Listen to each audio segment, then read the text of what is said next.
Hola, ¿qué tal? Muy buenas noches. Esperando que todos se encuentren muy bien. Les agradecemos su asistencia el día de hoy a este webinar, La Corte va por aborto en Aguascalientes, donde vamos a estar explicando con dos especialistas, dos grandes abogados de Aguascalientes, sobre esta situación que el día de hoy ataca y amenaza a la vida en el estado de Aguascalientes. Vamos a tener a el licenciado Edmundo. Edmundo, buenas noches. Y a el licenciado Alan. Buenas noches. Muchísimas gracias por aceptar esta invitación para participar en este webinar. Y justamente les platico un poco acerca de la dinámica. Nosotros vamos a estar teniendo una conversación con los abogados en relación a este caso de Aguascalientes y les pedimos que a través del chat ustedes pueden dejar sus preguntas para que al finalizar las puedan responder los abogados. Les agradecemos muchísimo su participación, su puntualidad en este webinar y pues bueno, vamos a dar inicio a este espacio donde les reiteramos todas sus preguntas se van a responder al finalizar esta llamada. Para empezar, licenciados, ¿nos pueden compartir brevemente cuál es la situación actual del aborto en Aguascalientes? Es decir, ¿es legal? ¿No es legal? ¿Cuál es el estatus en el Código Penal de Aguascalientes, en la Constitución de Aguascalientes e inclusive en el Código Civil de la entidad? ¿Nos pueden compartir, licenciados, cuál es el estatus en este sentido? Edmundo, ¿tú me dices? ¿Procedo? Bueno, muchas gracias por la invitación. Es un tema que obviamente nos llama la atención a todos porque particularmente en los últimos tiempos hemos visto cómo se han dado esos ataques sistemáticos a la vida, a la familia en el país, particularmente a partir de una corte que está muy colonizada ideológicamente. Respecto de la pregunta que planteas, en el caso actual en Aguascalientes, si ha estado particularmente desde hace ya algunos años, sistemáticamente por parte de estas agrupaciones o grupos feministas, progresistas, planteando diversos recursos para tratar de buscar la declaración de inconstitucionalidad por parte de la Suprema Corte de las diversas leyes que protegen la vida en el estado de Aguascalientes.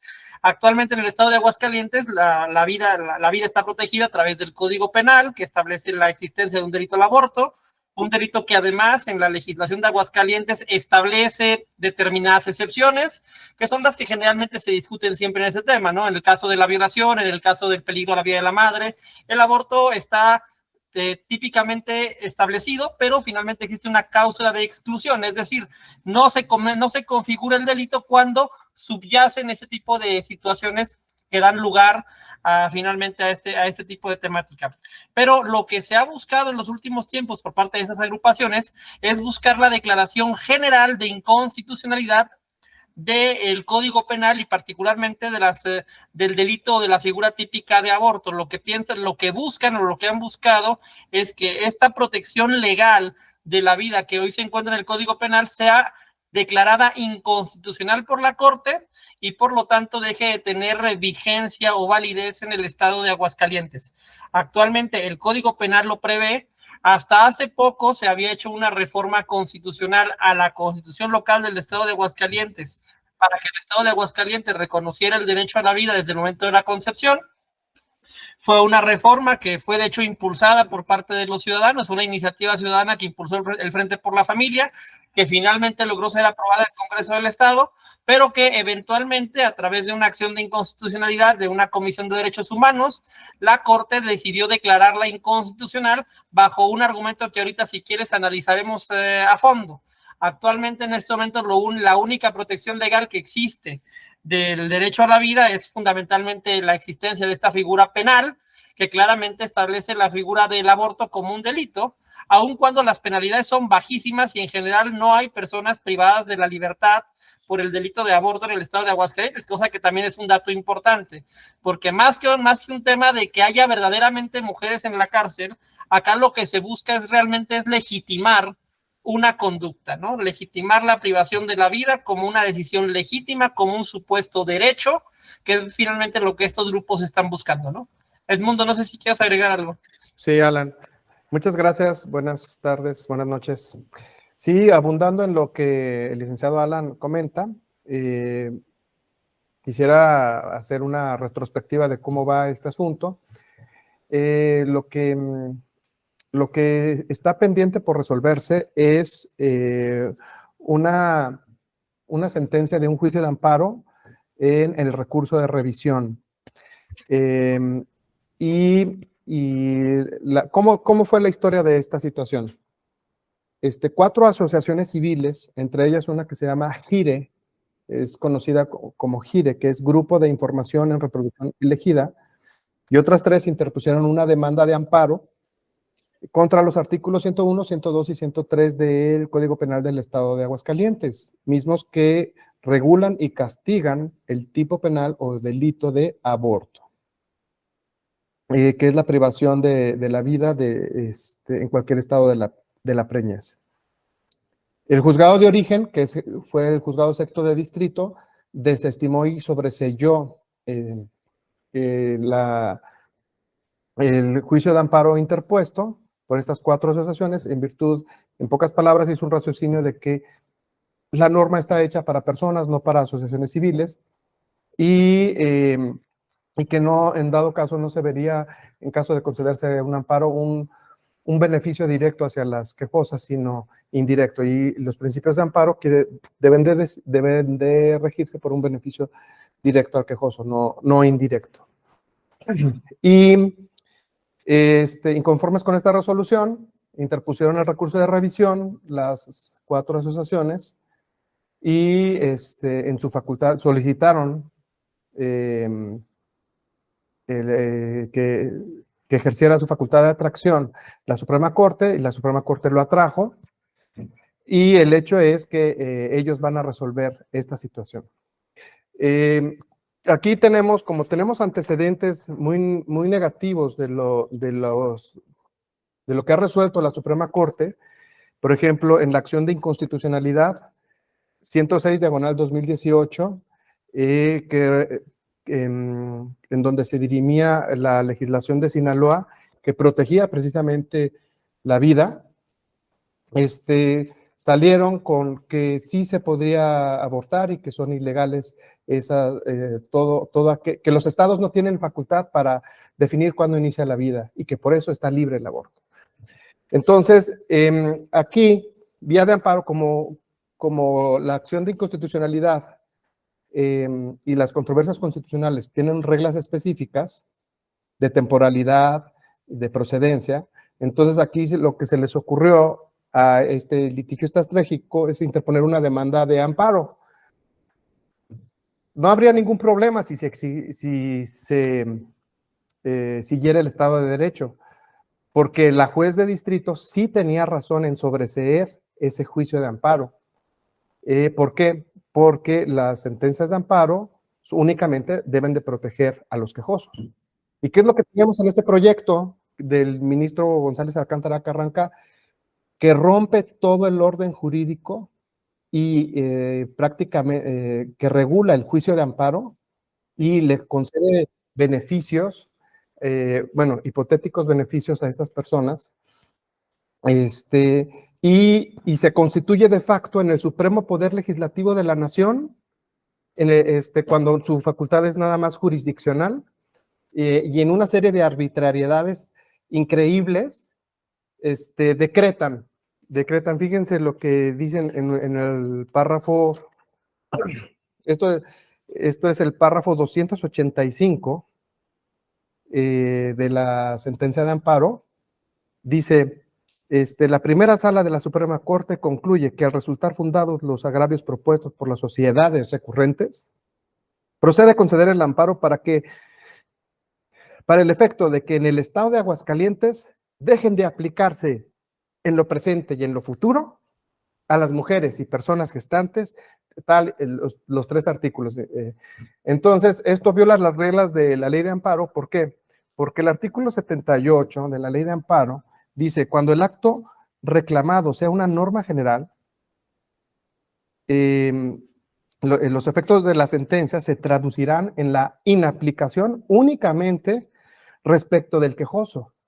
Pero aquí lo tratan como si fuera una controversia constitucional o una acción de inconstitucionalidad, dándole efectos generales y rompiendo todo el orden jurídico de derecho, imponiendo la arbitrariedad para conceder un favor. Ahora, ¿a quién está dirigido esto? Bueno, esto es muy grave porque apunta a que en todos los estados en donde se regule similarmente el delito de aborto, utilicen la misma estrategia para efecto de imponer una agenda inmoral e ilegal.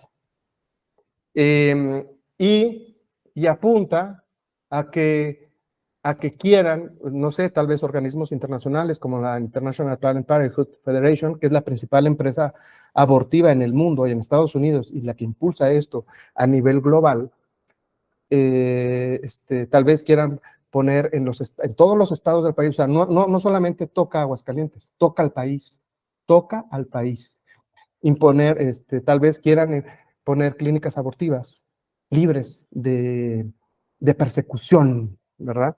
Y también consideramos que es ilegal, es grave esto, porque viola el artículo, yo siempre hago énfasis en el artículo 103 bis, 103 bis 1 y 103 bis 2 de la Ley General de Salud.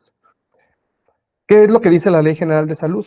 La Ley General de Salud reconoce al genoma humano como la unidad biológica fundamental del ser humano. ¿Y cuándo surge el genoma humano?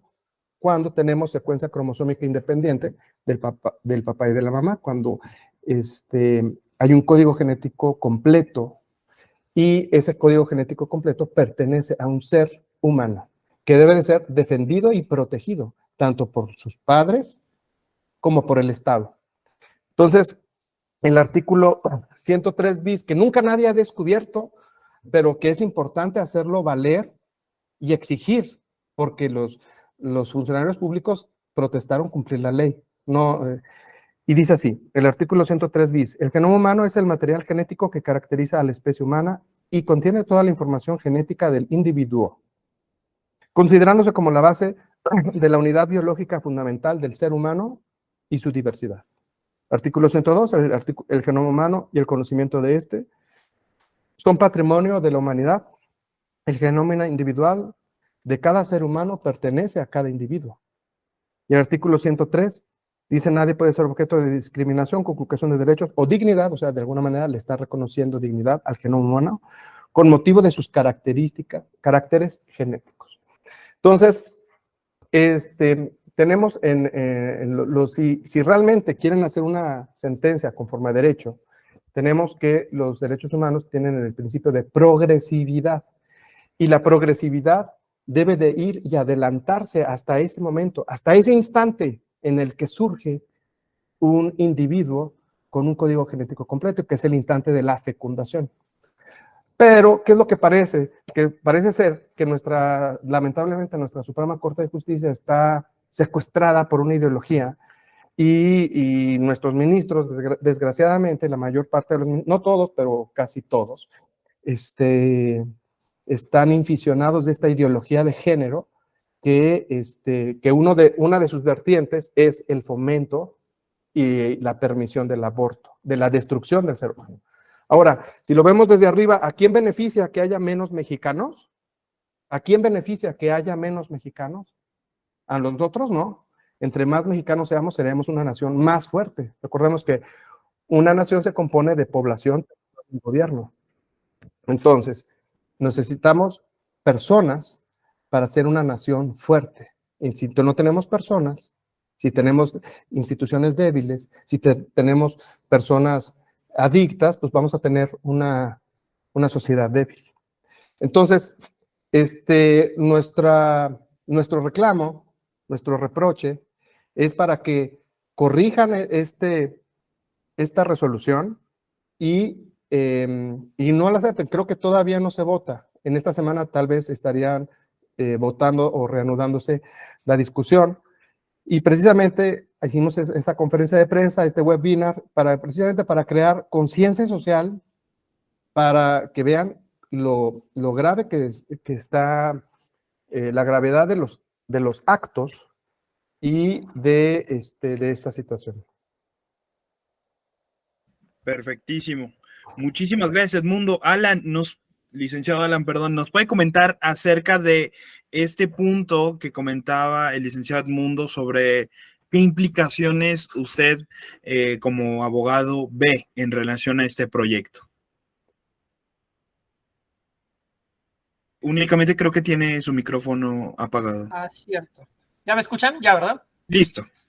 A ver, mira, a mí me gustaría hacer un abordaje un poco general, porque luego la gente se pierde en todos estos terminejos que usamos los abogados, y pues quizás explicar qué es lo que está pasando en la corte y cómo es que opera esta captura ideológica, ¿no? Porque estas personas, estos movimientos progresistas, feministas, se la agarran diciendo, es que la corte ya dijo que es un derecho humano y que la Constitución y que tenemos que respetar, porque la corte ya dijo que la Constitución dice, ¿sí? Pero hay que tener mucho cuidado en qué es lo que verdaderamente está haciendo la corte. Yo quería compartir en la pantalla, si me permites, en este momento lo hago, esta sentencia, que ya creo que ya se ve por ahí, no sé si se puede proyectar o si la ve cada quien en su pantalla. Esta sentencia, que es la sentencia de la acción de inconstitucionalidad 148-2017. Esta sentencia es la del caso de Coahuila, que fue muy sonado hace año y medio cuando se declaró la inconstitucionalidad de un código penal en Coahuila, estableciendo que la Corte decía, ¿sí?, que existía algo llamado el derecho de la mujer a decidir, ¿sí? Y a partir de ahí, a partir de esta sentencia, es que se han venido todas estas resoluciones. No sé si hay alguna forma de proyectarlo porque me dicen que no se ve, pero Uriel, no sé si tú me puedes apoyar. Sí, les comentamos a las personas, por ahí también ya comentaron que sí se ve, cada uno puede fijar en su pantalla el documento que nos está compartiendo el licenciado Alan y le puede hacer zoom, inclusive si quiere tener mayor lectura de lo que Perfecto. está compartiendo. Pues miren, yo quisiera hacer énfasis en este párrafo 54, porque quiero que entiendan cómo es que opera la mente de estas cosas extrañas que llamamos los abogados, ¿no? Yo soy una de ellos, pero quiero explicar un poco de qué se trata esto, ¿no? Dice el párrafo 54, dice, es innegable que el texto constitucional y aún el marco convencional carece de referencia explícita a este derecho fundamental. Está hablando del aborto o del llamado derecho de la mujer a decidir. Es decir, lo que expresamente están diciendo es que la Constitución esto no lo establece. La Constitución en ninguna parte del cuerpo de los 136 artículos habla de que exista algo llamado el derecho a abortar, el derecho a decidir, el derecho a la mujer sobre su cuerpo, como lo quieras llamar, como lo quieras verbalizar, ¿sí? Eso no existe en la Constitución. Pero luego continúa razonando la Corte. Dice, pero de la lectura conjunta de los derechos a los que se ha hecho referencia, ahorita vamos a ver cuáles son esos derechos, se conduce inequívocamente al reconocimiento de esa prerrogativa cuyo punto de partida se encuentra en la literalidad del artículo 4 constitucional, que de manera explícita mandata, dice, toda persona tiene derecho a decidir de manera libre, responsable e informada sobre el número y el desplazamiento de sus hijos. Y es cierto, la Constitución sí dice esto, pero lo que no dicen es que a lo que se refiere la Constitución con esta disposición es a que el Estado no te puede imponer cuál es el número de hijos que puedes o no puedes tener. Particularmente esto fue incluido en la Constitución, en el contexto, en aquel momento en que se estaban imponiendo en muchos estados, particularmente en China, políticas del llamado hijo único, donde el Estado te decía que nomás podías tener un hijo, ¿sí? Bueno, el sentido de esta protección constitucional era que el Estado no te pudiera impedir tener hijos, ¿sí? No que tú pudieras matar a los hijos que ya tenías aunque se encontraran en gestación, ¿sí? Porque todos sabemos en sana lógica que una mujer que está embarazada no es que vaya a tener un hijo, es que ya lo tiene, pero se encuentra en gestación, ¿sí? Que es lo que creo que en general todos compartimos en el derecho a la vida. Pero luego si vemos atrás, cuando habla de esos, porque dice que de los derechos, ¿no? Que se han sido referidos, bueno, dice, Dice esta propia sentencia, dice que este derecho se interpreta a partir de la dignidad humana, la autonomía, el libre desarrollo de la personalidad, el derecho a la vida privada, a la igualdad jurídica, el derecho a la salud psicológica y física y la libertad reproductiva. Lo que la Corte dice es, yo tomo todos estos conceptos, ¿sí?, que están en la Constitución, y además dice más arriba, todavía en el preámbulo, en el párrafo 44, dice, este tribunal guía su análisis y decisión desde la obligación de apreciar el caso con perspectiva de género. O sea, yo tomo todos estos conceptos, aplico la perspectiva de género y con base en ellos me invento otro concepto que yo reconozco que la Constitución no dice, pero que digo que sí lo dice a partir de la perspectiva de género y concluyo que existe algo llamado el derecho a abortar, ¿sí?, o el derecho de la mujer a decidir. Y entonces me he inventado un derecho constitucional, ¿sí? He inventado que la Constitución no dice lo que dice. ¿Me explico?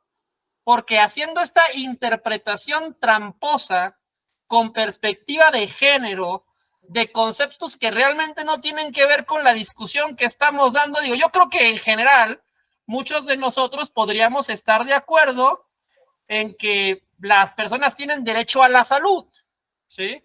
O que las personas tienen dignidad humana, o que las personas tienen, ¿cuál es el otro concepto que utilizan? Voy aquí ahora mismo. Denme un segundo nada más. O que las personas tienen derecho a la igualdad jurídica o a la vida privada, ¿no? Todos estamos de acuerdo en general en eso. En lo que no estamos de acuerdo es en el sesgo ideológico de género que la Corte le da a cada uno de estos conceptos para llegar a la conclusión de que la Constitución establece algo que no establece, que es el derecho al aborto. ¿Y el problema cuál es?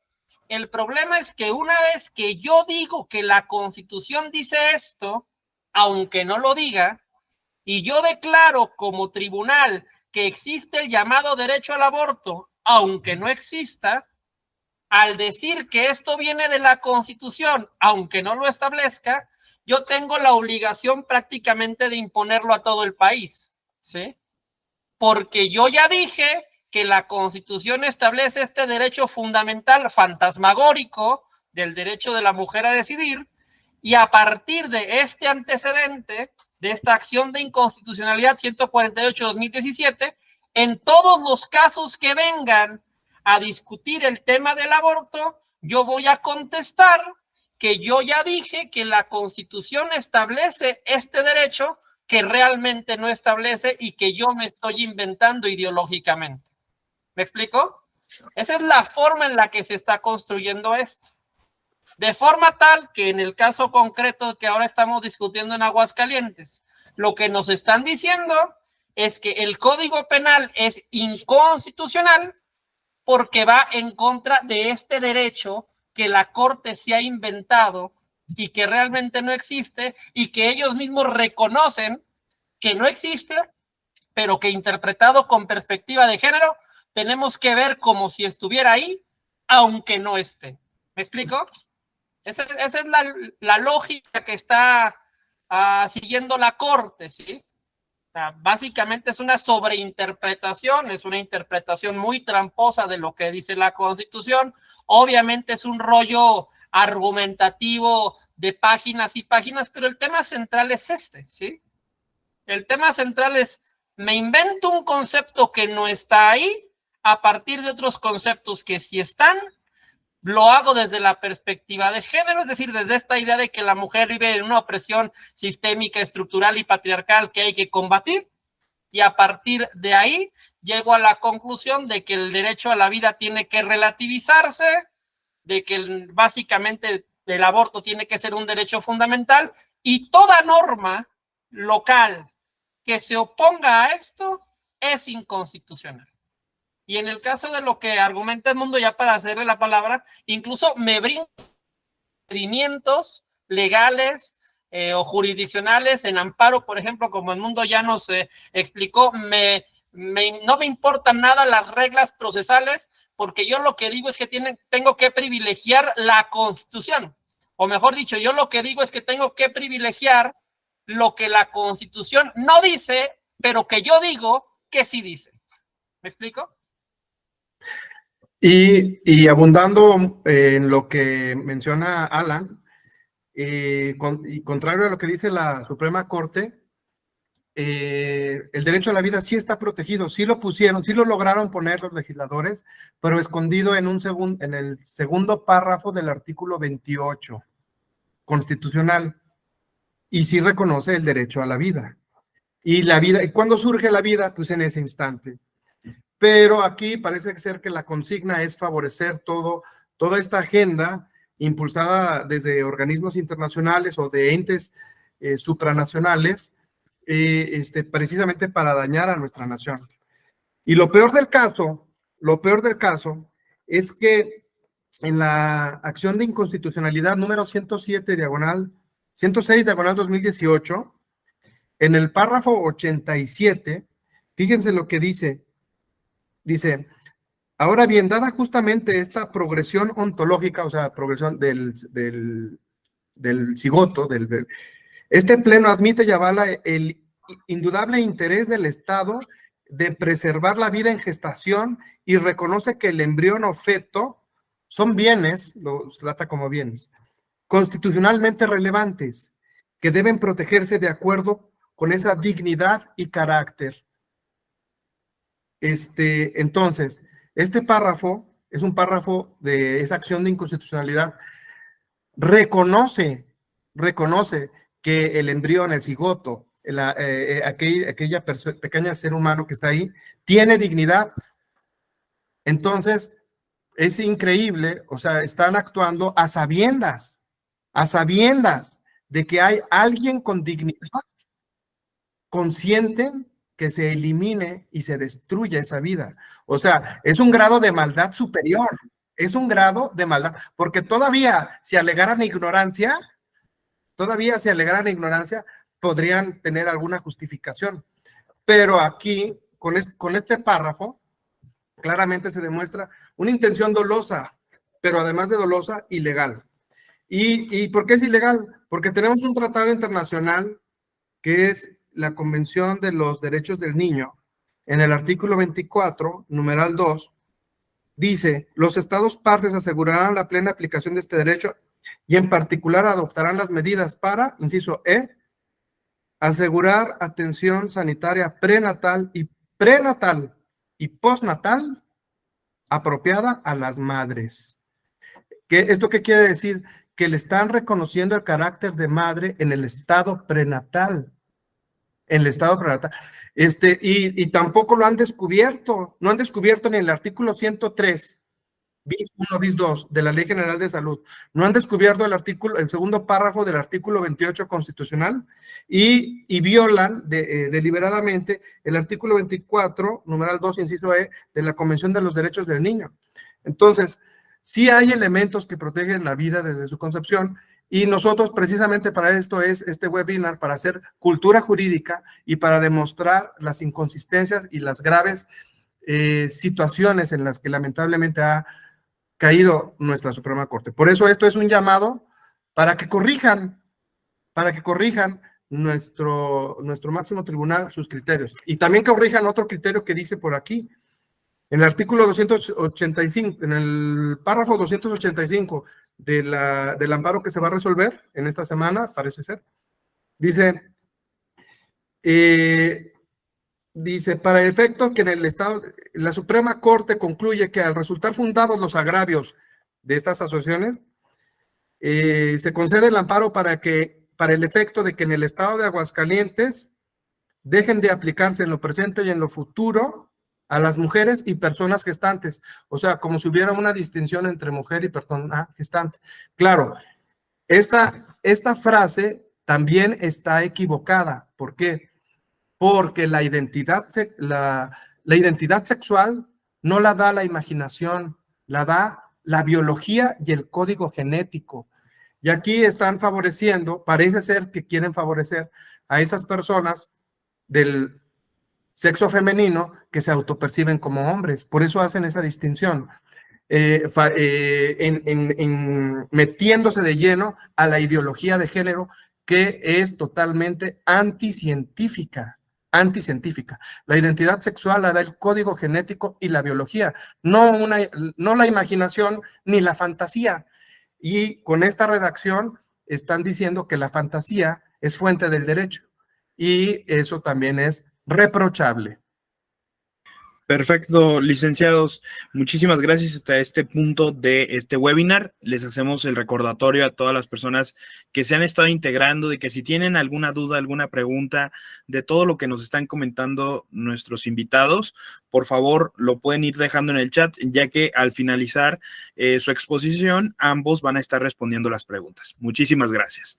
Ahora, licenciados Alan, Edmundo, ¿nos pueden responder qué implicaciones va a tener, ¿no? Por ahí justamente ya han estado comentando ciertos aspectos de este asunto, pero para que quede un poco más claro, ¿no? Hay personas que nos acompañan de otras partes del país y pueden tener esa inquietud, ¿no? Bueno, a ver, ¿en qué me afecta a mí, que soy de otro estado? ¿Y en qué le va a afectar o cuál sería la implicación que tendría en el estado de Aguascalientes, en específico esta sentencia? Es decir, ¿el aborto se va a convertir legal?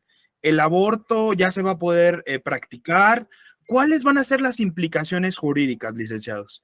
No sé quién quiera responder primero. Si quieren, Alan. Licenciado Alan, creo que tiene silenciado su micrófono. Okay. Listo. La implicación jurídica que tiene esta sentencia en particular, que amenaza con aprobarse en el caso de Aguascalientes, se puede ramificar en diversos efectos. Obviamente, pues el tema de eliminar la restricción penal, pues naturalmente en una lógica de principio de legalidad, lo que no está prohibido está permitido, y en el momento que eliminas la restricción penal o la prohibición legal que hay de llevar a cabo el aborto, pues lo conviertes en algo legal, en algo lícito que se puede llevar a cabo, que cualquier persona puede hacer, que incluso se pueden establecer negocios o clínicas o empresas vinculadas a este servicio, puesto que ya no está penado, ya no está prohibido, ¿sí? Y eso pues obviamente tiene esa implicación, es una legalización. La legalización no es que la ley diga se permite el aborto, la legalización es que la ley no lo prohíba, ¿sí? Eso es básicamente la legalización. Y en este caso de lo que hablaríamos es de que la Corte con esta sentencia pretendería llevar a cabo esta legalización general en el momento que declarara inconstitucional este Código Penal. Pero además tiene una ramificación que no se extiende nada más al estado de Aguascalientes, sino que es la vía, el procedimiento, la forma en que la Corte está haciendo esto. La Corte está haciendo eso a través de un amparo indirecto en revisión, que es básicamente lo que ya nos explicó Edmundo, que es algo rarísimo, porque quienes han tenido un litigio, los que son abogados, saben que las sentencias en amparo tienen algo que se llama principio de relatividad, que es que únicamente beneficia a la persona que pide el amparo y que para pedir el amparo hay que tener un interés jurídico, es decir, tienes que tener un interés en juego. Te tienen que estar aplicando la ley. En el caso de las figuras típicas de los delitos, pues tienes que estar siendo juzgado por uno de los delitos, por el delito que estás impugnando, ¿me explico? Si yo quiero impugnar que un delito, una figura típica vinculada al lavado de dinero, por ejemplo, es inconstitucional porque es poco claro lo que tú quieras, me la tienen que estar aplicando. Yo tengo que estar metido en un procedimiento penal donde me quieran aplicar esa ley. Si no, en abstracto yo no puedo hacerlo, ninguna persona puede, porque carece de lo que se llama interés jurídico, ¿sí? Pero en este caso particular están brincándose esa regla.